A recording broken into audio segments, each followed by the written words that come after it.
దొంగ. దొంగతనము, నాశనము, హత్య చేయడానికి తప్ప మరి దేనికి రాడు. ఎవడవాడు? సాతాను. సాతాను నీ జీవితంలోకి వచ్చి దొంగతనం చేశాడు. మీకేమన్నా అర్థమైందా? ఏం దొంగతనం చేశాడు వాడు?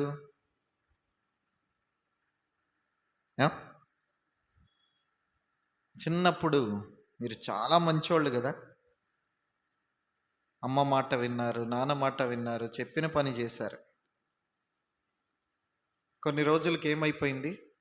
మీలో ఉన్న మంచితనం పోయింది, ప్రేమ పోయింది, సమాధానం పోయింది, సహాయం చేసే గుణం పోయింది. ఈ మంచి లక్షణాలన్నీ వాడు దొంగతనం చేసేసాడు. నీలో ఉన్న మంచిని దొంగతనం చేశాడు. రెండవది ఏం చేస్తాడు? నాశనం చేస్తాడు. జీవితం నాశనం అయిపోయింది, అన్ని అలవాట్లు తీసుకొని వచ్చాడు. మూడవది హత్య. ఇంకెందుకు నువ్వు బ్రతికేది? చచ్చిపో. వినబడతా ఉంటాయి.